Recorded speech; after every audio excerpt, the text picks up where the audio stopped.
which he saw concerning Judah and Jerusalem in the days of Uzziah, Jotham, Ahaz, and Hezekiah, kings of Judah. Hear, O heavens, and give ear, O earth. For the Lord hath spoken, I have nourished and brought up children, and they have rebelled against me. The ox knoweth his owner, and the ass his master's crib, but Israel doth not know, my people doth not consider. Ah, sinful nation, a people laden with iniquity, a seed of evildoers, children that are corrupters.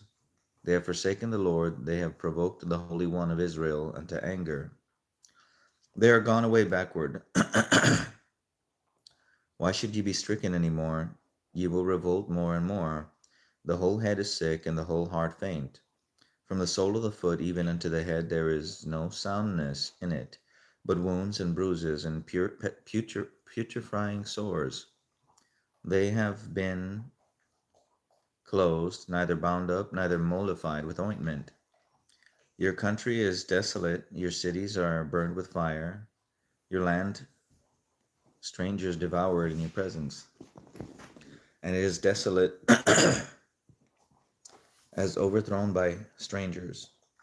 And the daughter of Zion is left as a cottage in a vineyard, as a lodge in a garden of cucumbers, as a besieged city. Except the Lord of hosts had left unto us a very small remnant, we should have been as Sodom, and we should have been like unto Gomorrah. Hear the word of the Lord, ye rulers of Sodom. Give ear unto the law of our God, ye people of Gomorrah.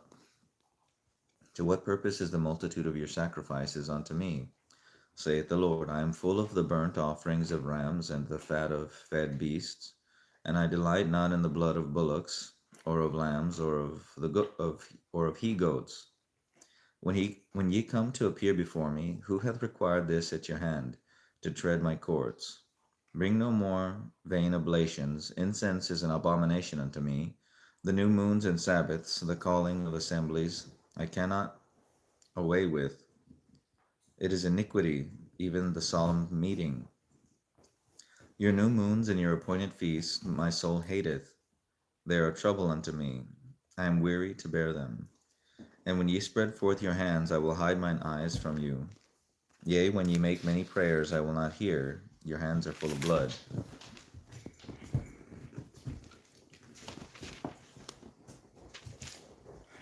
Wash you, make you clean, put away the evil of your doings from before mine eyes. Cease to do evil, learn to do well, seek judgment, relieve the oppressed, judge the fatherless, plead for the widow. Come now and let us reason together, saith the Lord. Though your sins be as scarlet, they shall be as white as snow. Though they be red like crimson, they should be as wool. If ye be willing and obedient, ye shall eat the good of the land. But if ye refuse and rebel, ye shall be devoured with the sword, for the mouth of the Lord hath spoken it. How is the faithful city become an harlot? It was full of judgment, righteousness lodged in it, but now murderers. Thy silver is become dross, thy wine mixed with water. Thy princes are rebellious and companions of thieves. Every one loveth gifts, and followeth after rewards. They judge not the fatherless, neither doth the cause of the widow come unto them. Therefore saith the Lord of hosts, the mighty one of Israel, Ah, I will ease me of mine adversaries, and avenge me of mine enemies. And I will turn my hand upon thee, and purely purge away thy dross, and take away all thy tin. I will restore thy judges at the first, and thy counselors as at the beginning. Afterward thou shalt be called, and the city of righteousness, the faith. Afterwards thou shalt be called the city of righteousness, the faithful city.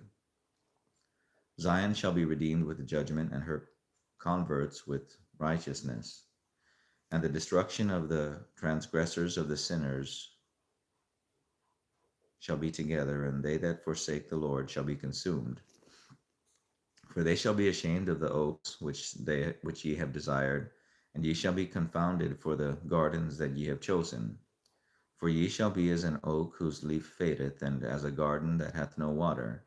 The strong shall be as tow, and the maker of it as a spark, and they shall both burn together, and none shall quench them. I'm gonna continue in a different version. I love the King James, and I'll get back to it. But just today, I feel like I want to read it, just a different version of it. I need to take myself back. As like crawl, walk, run, baby steps, and I just I'll get back to the King James the next time. But all right, continuing from Isaiah chapter 2. This is a vision that Isaiah, son of Amos, saw concerning Judah and Jerusalem. In the last days, the mountain of the Lord's house will be the highest of all, the most important place on earth. It will be raised above the other hills. The people from all over the world will stream there to worship. People from many nations will come and say, "Come, let us go up to the mountain of the Lord, to the house of Jacob's God. There he will teach us his ways, and we will walk in his paths." For the Lord's teaching will go out from Zion, his word will go out from Jerusalem. The Lord will meditate between nations and will settle international disputes. They will hammer their swords into plowshares and their spears into pruning hooks.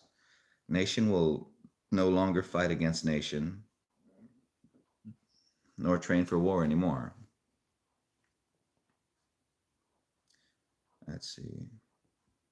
I'm going to read that one again. The Lord will mediate between nations. The Lord will mediate between nations and will settle international disputes.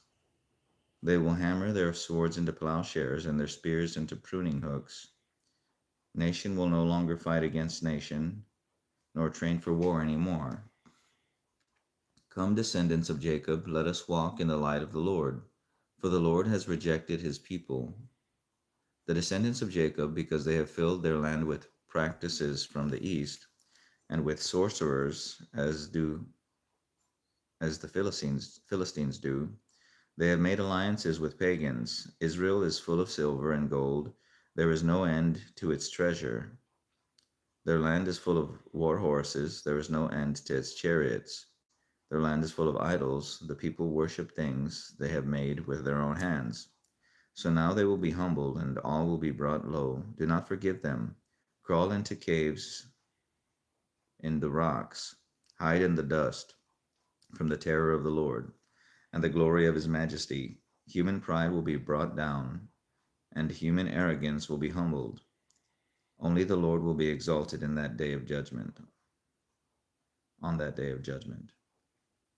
For the Lord of heaven's armies has a day of reckoning. He will punish the proud and mighty, and bring down everything that is exalted. He will cut down the tall cedars of Lebanon, and all the mighty brooks of Bashan. He will level all the high mountains and all the lofty hills. He will break down every high tower and every fortified wall. He will destroy all the great trading ships and every magnificent vessel. Human pride will be humbled, and human arrogance will be brought down. Only the Lord will be exalted on that day of judgment.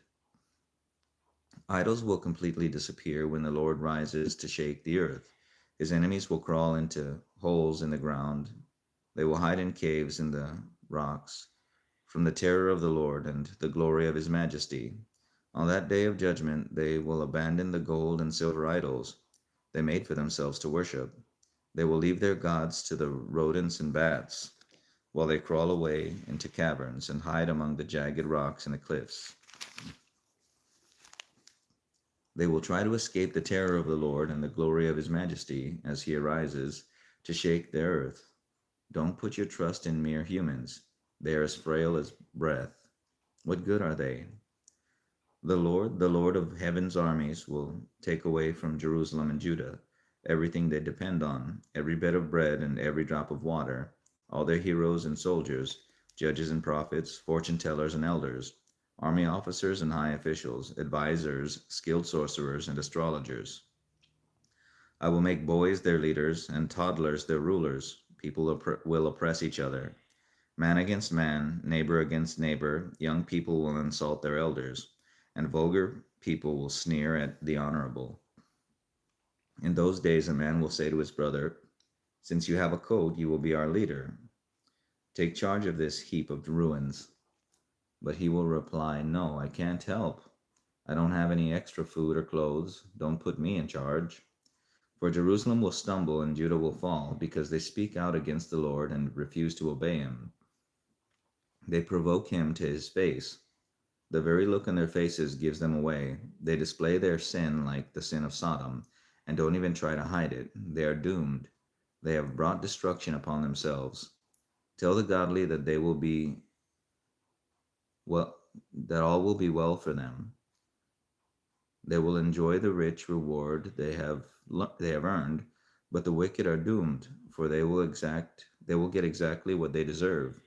Childish leaders oppress my people, and women rule over them.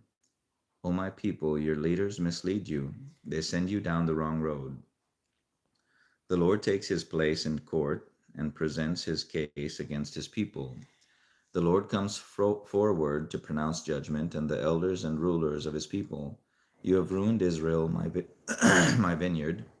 Your houses are filled with things stolen from the poor. How dare you crush my people, grinding the faces of the poor into the dust, demands the Lord of heaven's armies. The Lord says, beautiful Zion is haughty, craning her elegant neck, flirting with her eyes, walking with dainty steps, tinkling her ankle bracelets. So the Lord will send scabs on her head. The Lord will make beautiful Zion bald. On that day of judgment, the Lord will strip away everything that makes her beautiful: ornaments, headbands, crescent necklaces, earrings, bracelets and veils, scarves, ankle bracelets, sashes, perfumes and charms, rings, jewels, party clothes, gowns, capes, and purses, mirrors, fine linen garments, head ornaments, and shawls. Instead of smelling sweet perfume, she will stink. She will wear a rope for a sash.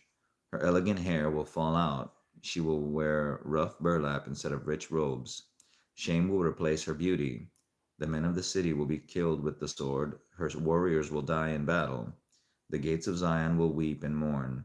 The city will be like a ravaged woman, huddled on the ground. In that day, so few men will be left that 7 women will fight for each man, saying, let us all marry you.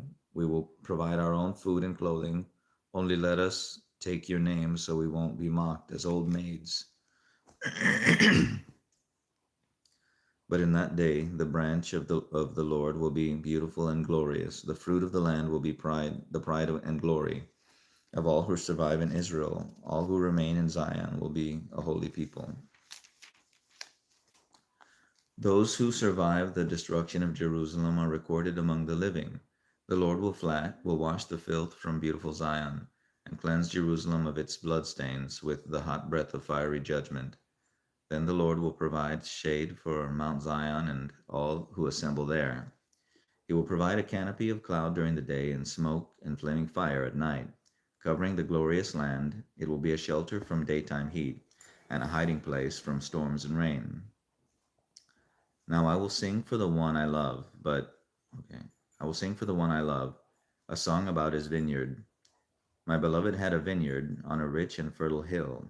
He plowed the land and cleared its stones, and planted it with the best vines. In the middle he built a watchtower and carved a winepress in the nearby rocks. Then he waited for a harvest of sweet grapes, but the grapes that grew were bitter. Now, you people of Jerusalem and Judah, you judge between me and my vineyard. What more could I have done for my vineyard that I have not already done? When I expected sweet grapes, why did my vineyard give me bitter grapes? Now, let me tell you what I will do to my vineyard. I will tear down its hedges and let it be destroyed. I will break down its walls and let the animals trample it. I will make it a wild place where the vines are not pruned and the ground is not hoed. a place overgrown with briars and thorns. I will command the clouds to drop no rain on it. The nation of Israel is the vineyard of the Lord of heaven's armies. The people of Judah are his pleasant garden. He expected a crop of justice, but instead he found oppression. He expected to find righteousness, but instead he heard cries of violence. What sorrow for you who buy up house after house and field after field, until everyone is evicted and you live alone in the land. But I have heard the Lord of heaven's armies swear a solemn oath. Many houses will stand deserted, even beautiful mansions will be empty. 10 acres of vineyard will not produce even 6 gallons of wine. 10 baskets of seed will yield only 1 basket of grain. What sorrow for those who get up early in the morning looking for a drink of alcohol and spend long evenings drinking wine to make themselves flaming drunk. They furnished wine and lovely music at their grand parties, lyre and harp, tambourine and flute. But they never think about the Lord or notice what he is doing. So my people will go into exile far away because they do not know me. Those who are great and honored will starve, and the common people will die of thirst. The grave is licking its lips in anticipation, opening its mouth wide. The great and the lowly and the drunken mob will be swallowed up. Humanity will be destroyed, and people will be brought low. Even the arrogant will lower their eyes in humiliation. But the Lord of heaven's armies will be exalted by his justice. The holiness of God will be displayed by his righteousness. In that day, lambs will find good pastures, and fattened sheep and young goats will feed among the ruins. What sorrow for those who drag their sins behind them with ropes made of lies, who drag wickedness behind them like a cart. They even mock God and say, "Hurry up and do something. We want to see what you can do. Let the Holy One of Israel carry out his plan, for we want to know what it is." What sorrow for those who say that evil is good and good is evil, that dark is light and light is dark, that bitter is sweet and sweet is bitter. What sorrow for those who are wise in their own eyes and think themselves so clever. What sorrow for those who are heroes at drinking wine and boast about all the alcohol they can hold. They take bribes to let the wicked go free, and they punish the innocent. Therefore, just as fire licks up stubble, and dry grass shrivels in the flame, so their roots will rot and their flowers wither, for they have rejected the law. For the Lord of heaven's armies, for the Lord of heaven's armies, they have despised the word of the Holy One of Israel. That is why the Lord's anger burns against his people, and why he has raised his fist to crush them. The mountains tremble, and the corpses of his people litter the streets like garbage. But even then the Lord's anger is not satisfied. His fist is still poised to strike. He will send a signal to distant nations far away and whistle to those at the ends of the earth. They will come racing toward Jerusalem. They will not get tired or stumble. They will not stop for rest or sleep. Not a belt will be loose, not a sandal strap broken. Their arrows will be sharp and their bows ready for battle. Sparks will fly from their horses' hooves, and the wheels of their chariots will spin like a whirlwind. They will roar like lions, like the strongest of lions. Growling, they will pounce on their victims and carry them off. No one will be there to rescue them. They will roar over their victims on that day of destruction, like the roaring of the sea. If someone looks across the land, only darkness and distress will be seen. Even the light will be darkened by clouds. It was in the year King Uzziah died that I saw the Lord. He was sitting on a lofty throne, and the train of his robe filled the temple. Attending him were mighty seraphim, each having 6 wings. With 2 wings they covered their faces, with 2 they covered their feet, and with 2 they flew. They were calling out to each other, "Holy, holy, holy is the Lord of heaven's armies. The whole earth is filled with his glory." Their voices shook the temple to its foundations, and the entire building was filled with smoke. Then I said, "It's all over. I'm doomed, for I am a sinful man. I have filthy lips, and I live among a people with filthy lips. Yet I have seen the King, the Lord of heaven's armies.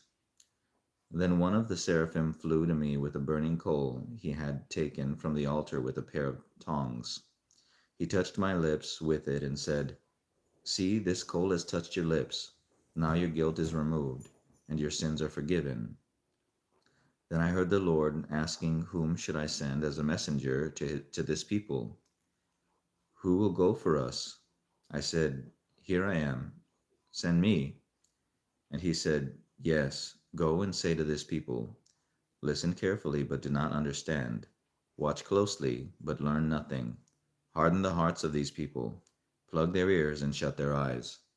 That way they will not see with their eyes, nor hear with their ears, nor understand with their hearts, and turn to me for healing."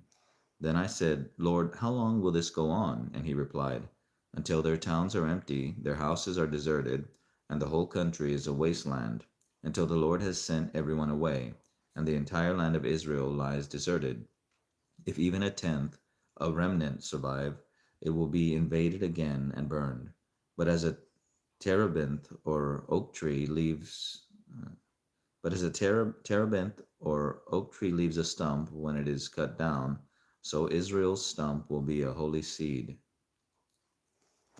And when Ahaz, son of Jotham and grandson of Uzziah, was king of Judah, King Rezin of Syria and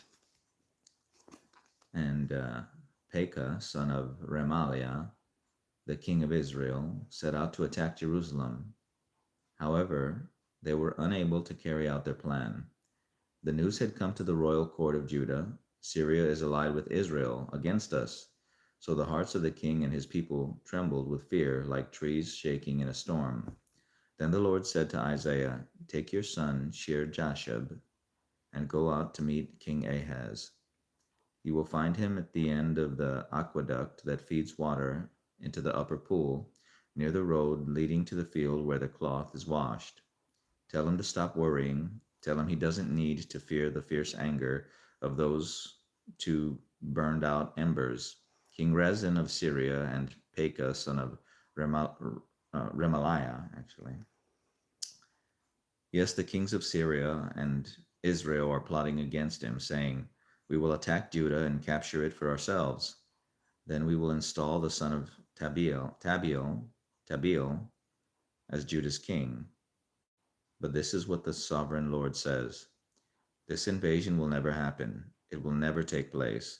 For Syria is no stronger than its capital, Damascus, and Damascus is no stronger than its king, Rezin. As for Israel, within 65 years it will be crushed and completely destroyed. Israel is no stronger than its capital, Samaria, and Samaria is no stronger than its king, Pekah, son of Remaliah. Unless your faith is firm, I cannot make you stand firm." Later, the Lord sent his message to King Ahaz. "Ask the Lord your God for a sign of confirmation, Ahaz. Make it as difficult as you want, as high as heaven, or as deep as the place of the dead." But the king refused. "No," he said, "I will not test the Lord like that." Then Isaiah said, "Listen well, you royal family of David. Isn't it enough to exhaust human patience? But you must exhaust the patience of my God as well. All right then, the Lord himself will give you a sign. Look, the virgin will conceive a child. She will give birth to a son and will call him Emmanuel, which means God with us. By the time this child is old enough to choose what is right and reject what is wrong, he will be eating yogurt and honey. For before the child is that old, the lands of two kings you fear so much will both be deserted. Then the Lord will bring things on you, your nation, and your family unlike anything since Israel broke away from Judah. He will bring the king of Assyria upon you. In that day the Lord will whistle for the army of southern Egypt and for the army of Assyria. They will swarm around you like fleas and bees. They will come in vast hordes and settle in their fertile areas, and also in the desolate valleys, caves, and thorny places. In that day the Lord will hire a razor from beyond the Euphrates River, the king of Assyria, and use it to shave off everything, your land, your crops, and your people. In that day, a farmer will be fortunate to have a cow and two sheep or goats left. Nevertheless, there will be enough milk for everyone because so few people will be left in the land. They will eat their fill of yogurt and honey. In that day, the lush vineyards, now worth 1,000 pieces of silver, will become patches of briars and thorns. The entire land will become a vast expanse of briars and thorns, a hunting ground overrun by wildlife. No one will go to the fertile hillsides where the gardens once grew, for briars and thorns will cover them. Cattle, sheep, and goats will graze there. Then the Lord said to me, make a large signboard and clearly write this name on it, Maher Shalal Hashbaz. I asked Uriah the priest and Zechariah the son of Jeberechiah, both known as honest men, to witness my doing this. Hmm. Then I slept with my wife, and she became pregnant and gave birth to a son. And the Lord said, call him Maher Shalal Hashbaz. For before this child is old enough to say Papa or Mama, the king of Assyria will carry away both the abundance of Damascus and the riches of Samaria. Then the Lord spoke to me again and said, my care for the people of Judah is like the gently flowing waters of Shiloah, but they have rejected it. They are rejoicing over what will happen to King Rezin and King Pekah.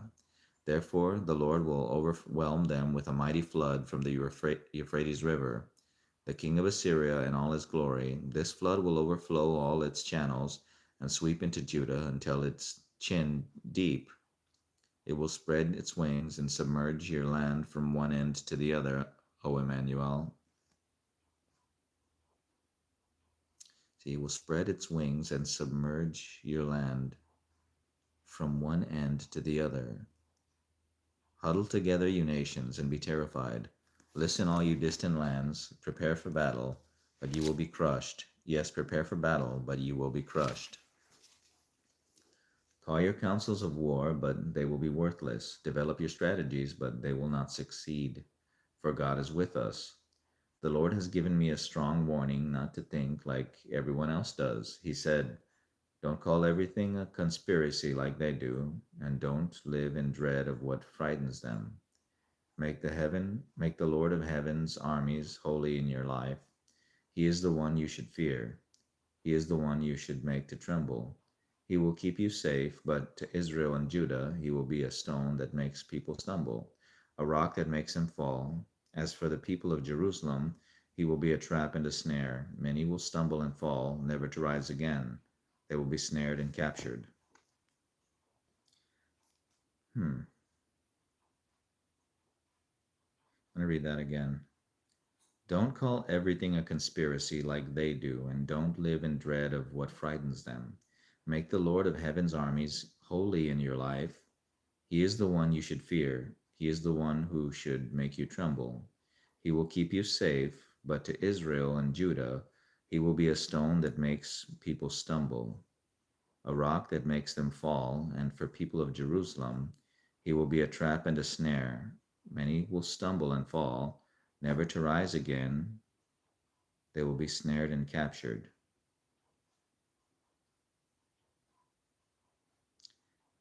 I'm going to read some of it again.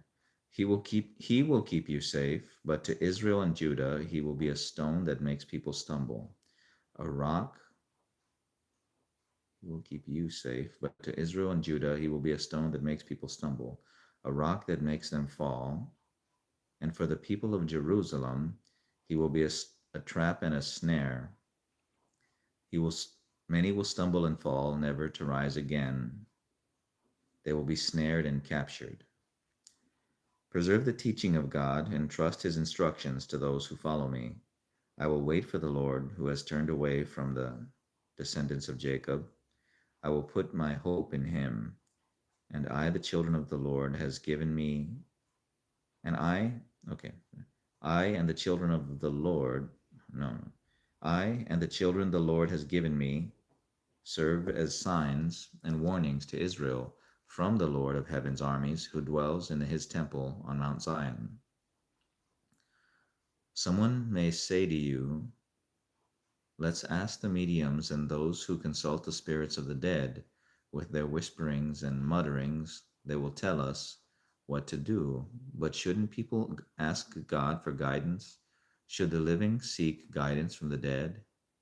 Look to God's instructions and teachings. People who contradict his words are completely in the dark.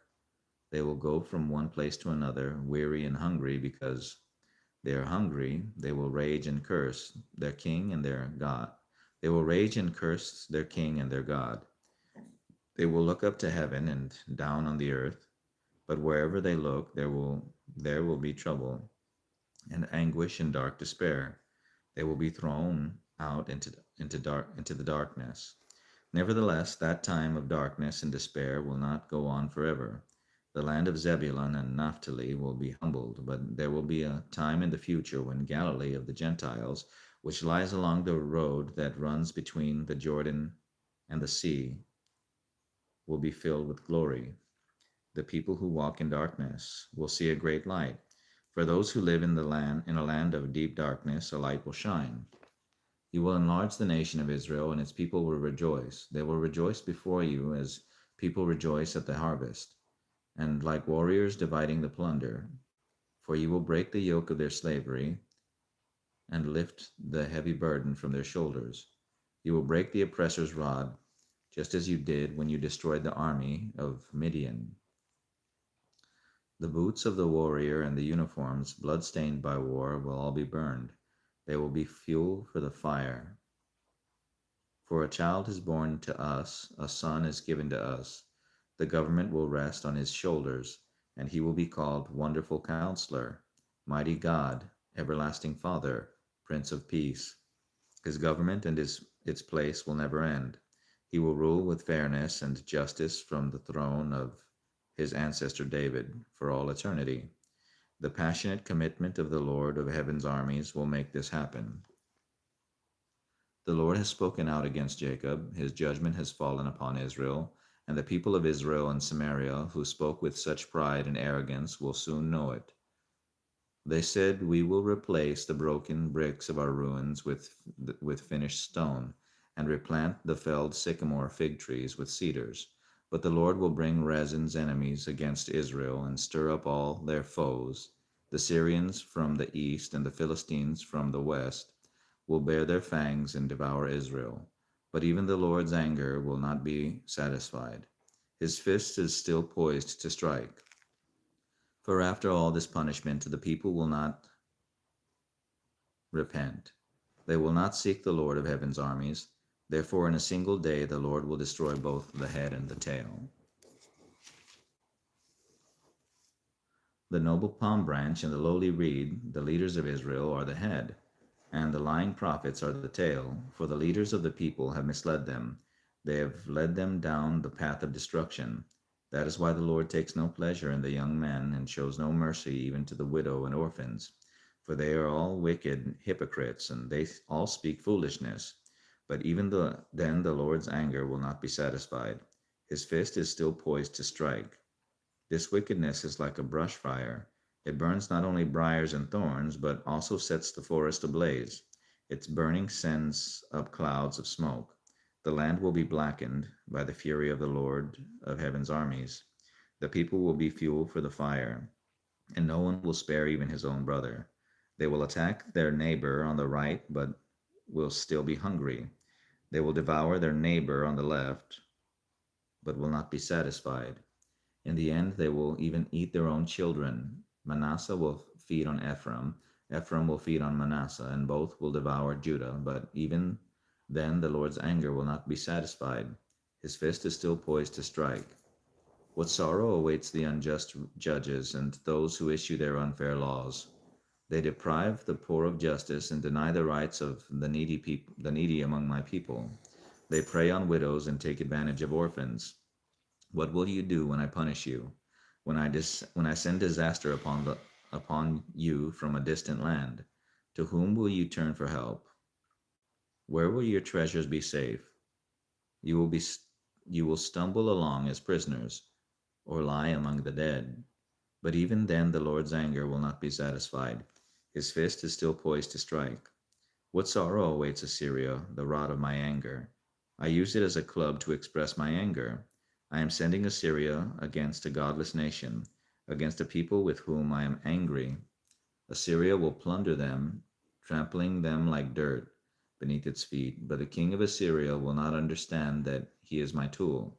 His mind does not work that way. His plan is simply to destroy, to cut down nation after nation. He will say, each of my princes will soon be a king. We destroyed Calno just as we did Carchemish. Hamath fell before us as Arpad did, and we destroyed Samaria just as we did Damascus. Yes, we have finished off many a kingdom, whose God were greater than those in Jerusalem and Samaria. So we will defeat Jerusalem and her gods, just as we destroyed Samaria with hers. After the Lord has used the king of Assyria to accomplish his purpose on Mount Zion, and in Jerusalem, he will turn against the king of Assyria and punish him. For he is proud and arrogant, he boasts. By my own powerful arm I have done this. With my own shrewd wisdom I planned it. I have broken down the defenses of nations and carried off their treasures. I have knocked down their kings like a bull. I have robbed their nest of riches and gathered up kingdoms as a farmer gathers eggs. No one can even flap a wing against me or utter a peep of protest. But can the axe boast greater power than the person who uses it? Is the saw greater than the person who saws? Can a rod strike unless a hand moves it? Can a wooden crane walk by itself? Therefore the Lord of heaven's armies, will send a plague among Assyria.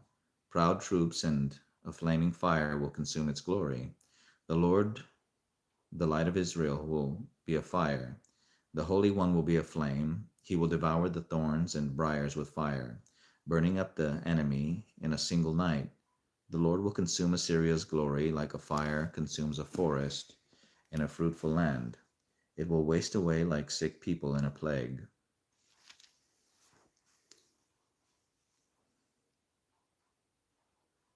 Of all that glory, of all that glorious forest, only a few.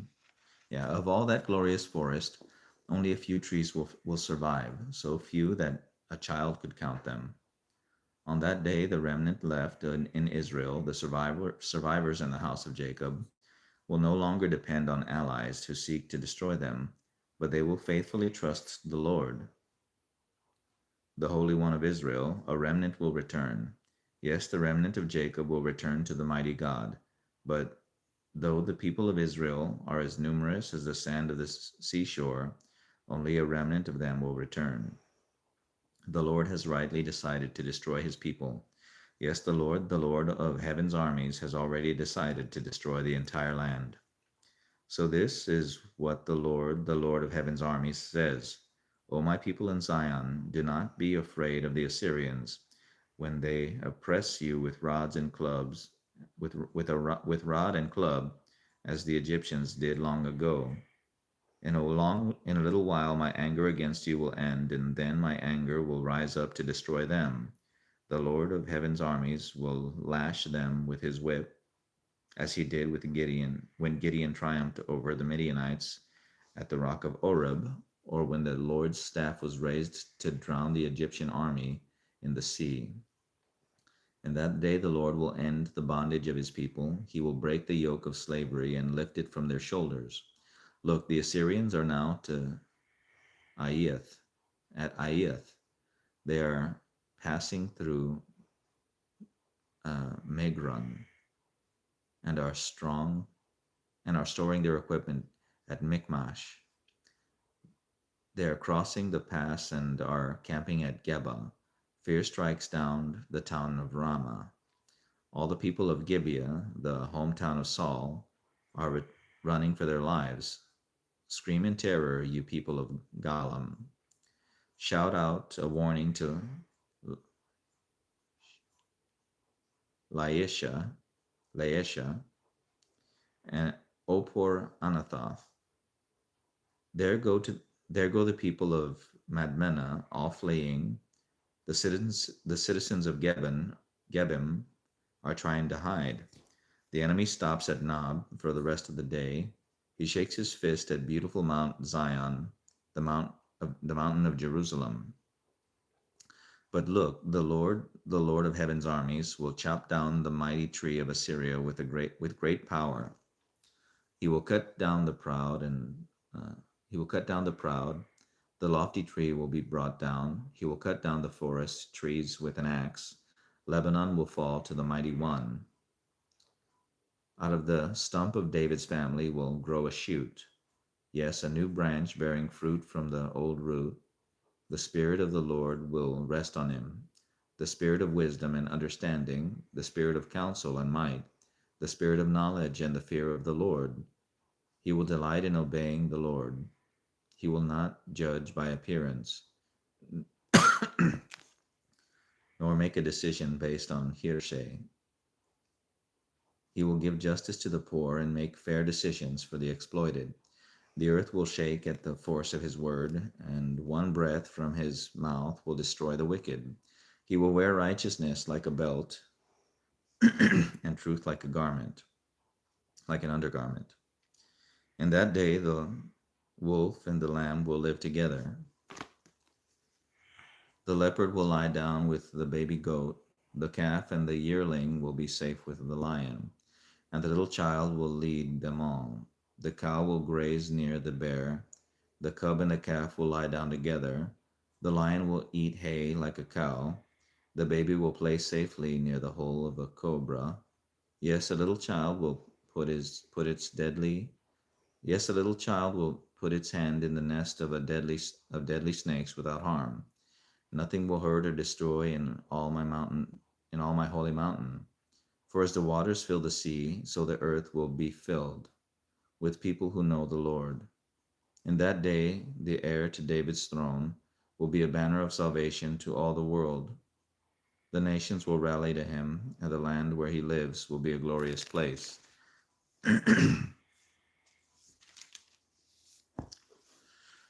On that day, the Lord will reach out his hand a second time to bring back the remnant of his people, those who remain in Assyria and northern Egypt, in southern Egypt, Ethiopia and Elam, and in Babylonia, Hamath, and all the distant coastlands. He will raise a flag among the nations and assemble the exiles of Israel. He will gather the scattered people of Judah from the ends of the earth. Then at last, the jealousy between Israel and Judah will end. They will not be rivals anymore. They will join forces to swoop down on Philistia to the west. Together they will attack and plunder the nations to the east. They will occupy the lands of Edom and Moab, and Ammon will obey them. The Lord will make a dry path through the gulf of the Red Sea. He will wave his hand over the Euphrates River, sending a mighty wind to divide it into 7 streams, so it can easily be crossed on foot. He will make a highway for the remnant of his people, the remnant coming from Assyria, just as he did for Israel long ago when they returned from Egypt. In that day he will sing, I will praise you, O Lord. You were angry with me, but not anymore. Now you comfort me. See, God has come to save me. I will trust in him and not be afraid. The Lord God is my strength and my song. He has given me victory. With joy you will drink deeply from the fountain of salvation. In that wonderful day you will sing, thank the Lord, praise his name. Tell the nations what he has done. Let him know how mighty he is. Sing to the Lord, for he has done wonderful things. Make known his praise around the world. Let all the people of Jerusalem shout his joy. Let all people of Jerusalem shout his praise with joy. For great is the Holy One of Israel who lives among you. Isaiah, son of Amoz, received this message concerning the destruction of Babylon. Raise a signal flag on a bare hilltop.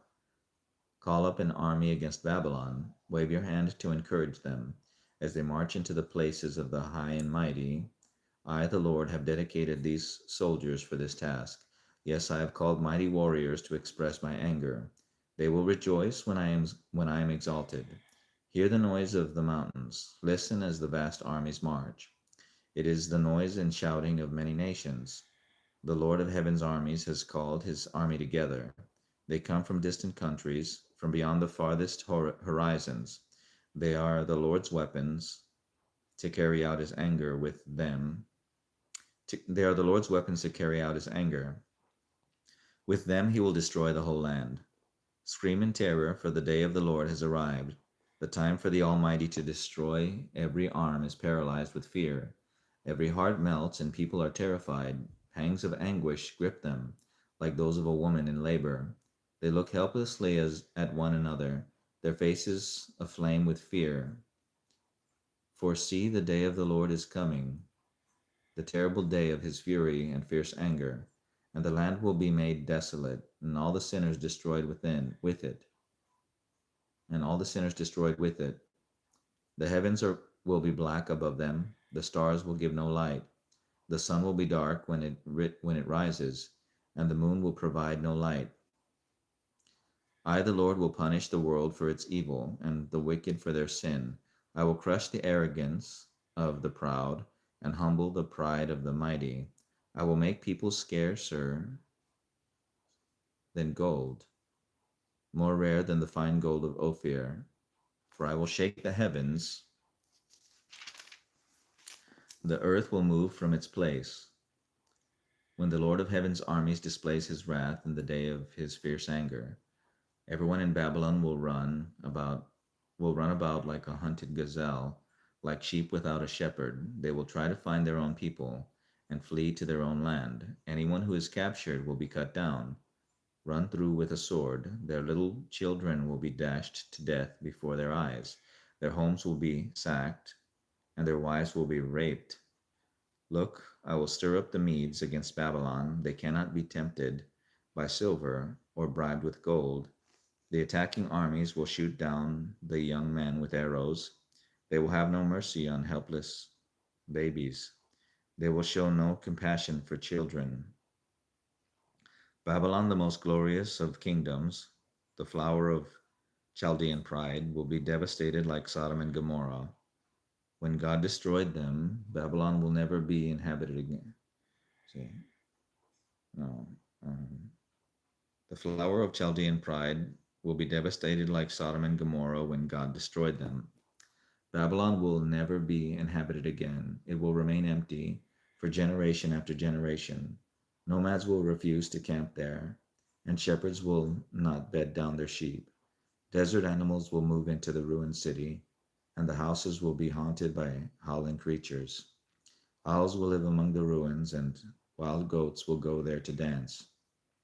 Hyenas will howl in its fortresses, and jackals will make dens in its luxurious places.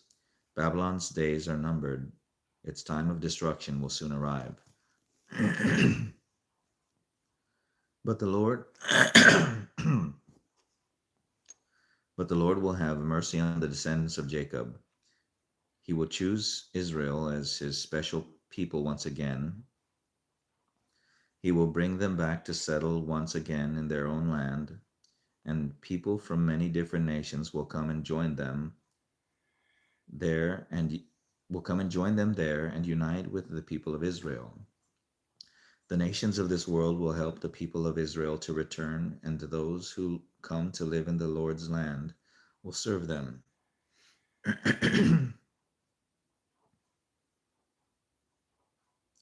Those who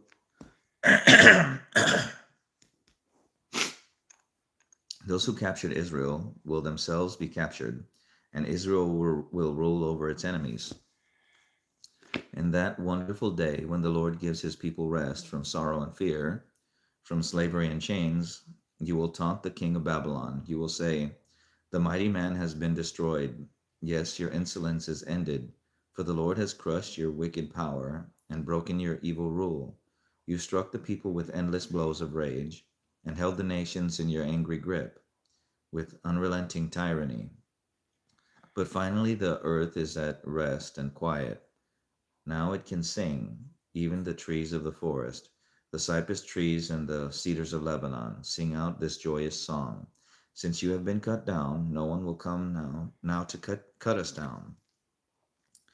In the place of the dead, there is excitement over your arrival. The spirit of world leaders and mighty kings long dead stand up to see you. With one voice, they all cry out, "Now you are as weak as we are. Your might and power were buried with you. The sound of the harp in your palace has ceased. The sound of the harp in your palace has ceased. Now maggots are your sheet, and worms your blanket. How you are fallen from heaven, O shining star, son of the morning! You have been thrown down to the earth. You were destroyed, you who destroyed the nations of the world. For you said to yourself, I will ascend to heaven and set my throne above God's stars. I will preside on the mountain of the gods, far away from the north, far away in the north. I will climb to the highest heaven and be like the Most High. Instead, you will be brought down to the place of the dead, down to its lowest depths. Everyone there will stare at you and ask, can this be the one who shook the earth and made the kingdoms of the world tremble? Is this the one who destroyed the world and made it into a wasteland? Is this the king who demolished the world's is this the king who demolished the world's greatest cities and had no mercy on his prisoners?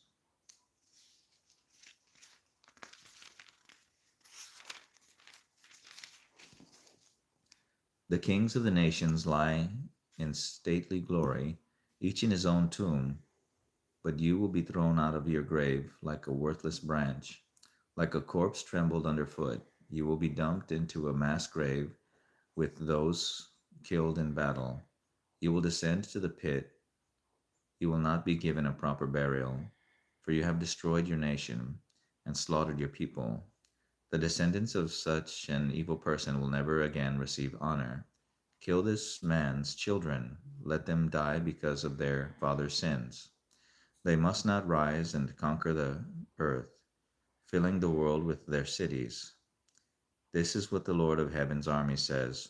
I myself have risen against Babylon. I will destroy its children and its children's children, says the Lord. I will make Babylon a desolate place of owls, filled with swamps and marshes. I will sweep the land with the broom of destruction. I, the Lord of heaven's armies, have spoken. The Lord of heaven's armies has sworn this oath.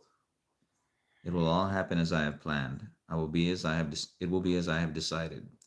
I will break the Assyrians when they are in Israel. I will trample them on my mountains. My people will no longer be their slaves, nor bow down under their heavy loads. I have a plan for the whole earth, a hand of judgment upon all the nations. The Lord of heaven's armies has spoken. Who can change his plans? When his hand is raised, who can stop him? This message came to me the year King Ahaz died. Do not rejoice, you Philistines. Let that rod that struck you Do not rejoice, you Philistines, that the rod that struck you is broken, that the king who attacked you is dead. For from that snake a more poisonous snake will be born, a fiery serpent to destroy you. I will feed the poor in my pasture. The needy will lie down in peace. But as for you, I will wipe you out with famine and destroy the few who remain. Wail at the gates, weep in the cities, melt with fear, you Philistines. A powerful army comes like smoke from the north. Each soldier rushes forward, eager to fight. What should we tell the Philistine messengers? Tell them, the Lord has built Jerusalem. Its walls will give refuge to his oppressed people. This message came to me concerning Moab. In one night the town of Ar will be leveled, and the city of Kir will be destroyed.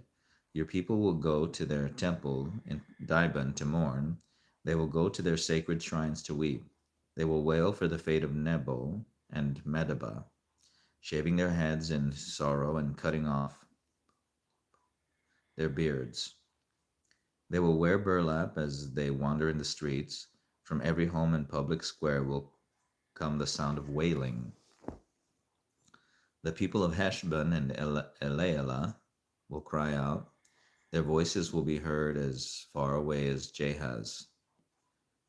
The bravest warriors of Moab will cry out in utter terror. They will be helpless with fear. My heart weeps for Moab. Its people flee to Zoar and Eglath, Shelishah. Its people will flee to Zor and Eglath Shelishah. Weeping, they climb the road to Luhath. Their cries of distress can be heard all along the road to Horonaim. Even the waters of Nimrim are dried up. The grassy banks are scorched. The tender plants are gone. Nothing green remains. The people grab their possessions and carry them across the ravine of willows. A cry of distress echoes through the land of Moab, from one end to the other, from Eglaim to Bir Elim. The stream near Dibon runs red with blood, but I am still not finished with Dibon. Lions will hunt down the survivors, both those who try to escape and those who remain behind.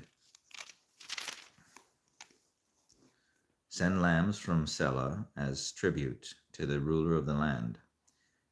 Send them through the desert to the mountain of beautiful Zion. The women of Moab are left like homeless birds at the shallow crossing of the Arnon River. Help us, they cry. Defend us against our enemies. Protect us from their relentless attack. Do not bewray us that now that we have escaped. Let our refugees stay among you. Hide them from our enemies until the terror is past. When oppression and destruction have ended, the enemy raiders have disappeared, then God will establish one of David's descendants as king. He will rule with mercy and truth.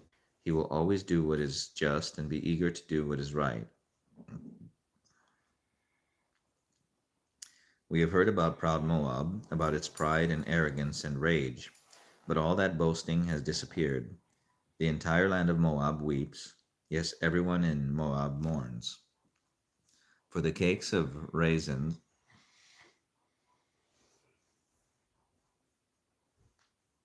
the entire land of Moab weeps. Yes, everyone in Moab mourns. For the cakes of raisins from Kir Haresh, they are all gone now. The farms of Heshbon are abandoned. The vineyards at Sibmah are deserted. The rulers of the nations have broken down Moab, that beautiful grapevine. Its tendrils spread north as far as the towns of Jazer, and trailed eastward into the wilderness. Its shoots reached so far west that they crossed over the Dead Sea. So now I weep for Jazer and the vineyards of Sibmah. My tears will flow for Heshbon and Elealeh. There are no more shouts of joy over your summer fruits and harvest. God now is the gladness, gone the joy of harvest. Oh, sorry, no. Gone now is the gladness, gone the joy of harvest. There will be no singing in the vineyards, no more happy shouts, no treading of grapes in the winepress. I have ended all their harvest joys. I've ended all their harvest joys. My heart's cry for Moab is like a lament on a harp. I am filled with anguish for Kir Hareseth. The people of Moab will worship at their pagan shrines, but it will do them no good. They will cry to the gods in their temples, but no one will be able to save them. The Lord has already said these things about Moab in the past, but now the Lord says, within 3 years, counting each day, the glory of Moab will be ended from its great population. Only a feeble people will be left alive. This message came to me concerning Damascus. Look, the city of Damascus will disappear. It will become a heap of ruins. The towns of Aroer will be deserted. Flocks will graze in the streets and lie down undisturbed, with no one to chase them away. The fortified towns of Israel will also be destroyed, and the royal power of Damascus will end. All that remains of Syria will share the fate of Israel's departed glory, declares the Lord of heaven's armies. In that day, Israel's glory will grow dim, its robust body will waste away. The whole land will look like a grain field after the harvesters have gathered the grain. It will be desolate like the fields in the valley of Rephaim after the harvest. Only a few of its people will be left. like stray olives left on a tree after the harvest. Only two or three remain in the highest branches, 4 or 5 scattered here and there on the limbs, declares the Lord, the God of Israel. Then at the last, people will look to their Creator and turn their eyes to the Holy One of Israel. They will no longer look to their idols for help or worship what their own hands have made. They will never again bow down to their Asherah poles or worship at the pagan shrines they have built. Their large cities will be like a deserted forest, like the land the Hivites and the Amorites abandoned.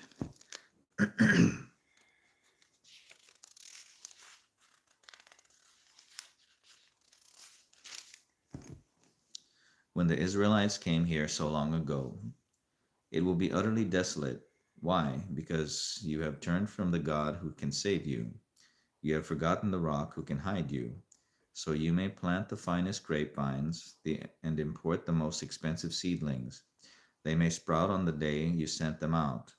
Yes, they may blossom on the very morning you plant them, but you will never pick any grapes from them. Your only harvest will be a load of grief and unrelieved pain.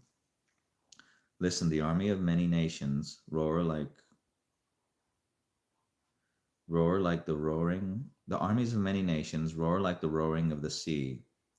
Hear the thunder of the mighty forces as they rush forward like thundering waves. But though they thunder like breakers on a beach, God will silence them, and they will run away. They will flee like chaff scattered by the wind, like a tumbleweed whirring before a storm. In the evening Israel waits in terror, but by dawn its enemies are dead. This is the just reward of those who plunder us, a fitting end for those who destroy us. Listen, Ethiopia, land of fluttering sails, what lies at the headwaters of the Nile, that sends ambassadors in swift boats down the river. Go, swift messengers, take a message to a tall, smooth-skinned people who are feared far and wide for their conquest and destruction, and whose land is divided by rivers. Are you people of the world, all you people of the world, everyone who lives on the earth, when I raise my battle flag on the mountain, look, when I blow the ram's horn, listen. For the Lord has told me this, I will watch quietly from my dwelling place, as quietly as the heat rises on a summer day, or as the morning dew forms during the harvest, even before you begin your attack. While your plans are ripening like grapes, the Lord will cut off the new growth with pruning shears. He will snip off and discard your spreading branches. Your mighty army will be left dead in the fields. For the mountain vultures and wild animals, the vultures will tear at the corpses all summer. The wild animals will gnaw at the bones all winter. At that time the Lord of heaven's armies will receive gifts from this land divided by rivers, from this tall, smooth-skinned people who are feared far and wide for their conquests and destruction. They will bring the gifts to Jerusalem, where the Lord of heaven's armies dwell. This message came to me concerning Egypt. Look, the Lord is advancing against Egypt, riding on a swift cloud. The idols of Egypt tremble. The hearts of the Egyptians melt with fear. I will make Egyptian fight against Egyptian, brother against brother, neighbor against neighbor, city against city, province against province. The Egyptians will lose their heart, and I will confuse their plans. They will plead with their idols for wisdom, and call on spirits, mediums, and those who consult the spirits of the dead. I will hand Egypt over to a hard, cruel master. A fierce king will rule them, says the Lord of heaven's armies. The water of the Nile will fail to rise and flood the fields. The riverbed will be parched and dry. The canals of the Nile will dry up. The streams of Egypt will stink with rotting reeds and rushes. All the greenery along the riverbank and all the crops along the river will dry up and blow away. The fishermen will lament for lack of work. Those who cast hooks into the Nile will groan, and those who use nets will lose heart. There will be no flax for the harvesters, no thread for the weavers. They will be in despair, and all the workers will be sick at heart. What fools are the officials of Zoan! Their best counsel to the king of Egypt is stupid and wrong. Will they still boast to Pharaoh of their wisdom? Will they dare brag about their wise ancestors? Where are your wise counselors, Pharaoh? Let them tell you what God plans, what the Lord of heaven's armies is going to do to Egypt. The officials of Zoan are fools, and the officials of Memphis are deluded. The leaders of the people have led Egypt astray. The Lord has sent a spirit of foolishness on them, so all their suggestions are wrong. They cause Egypt to stagger like a drunk in his vomit. There is nothing Egypt can do. All are helpless, the head and the tail, the noble palm branch and the lowly reed. In that day the Egyptians will be as weak as women. They will cower in fear beneath the appraised, the upraised, or appraised. All right, let me see.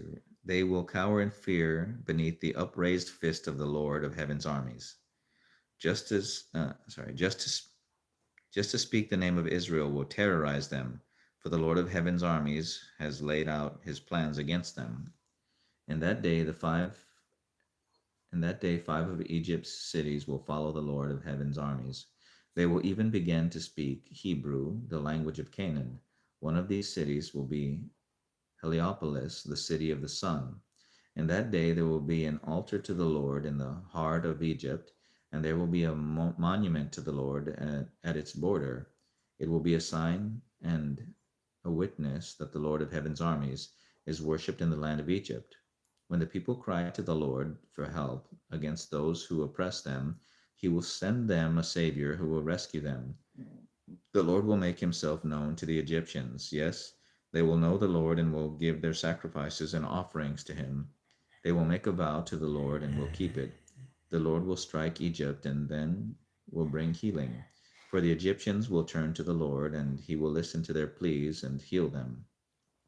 In that day, Egypt and Assyria will be connected by a highway, The Egyptians and Assyrians will move freely between their lands, and they will both worship God. The Egyptians and the Assyrians will move freely between their lands, and they will both worship God.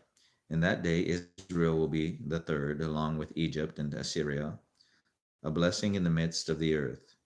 For the Lord of heaven's armies will say, Blessed be Egypt, my people. Blessed be Assyria, the land I have made. Blessed be Israel, my special possession.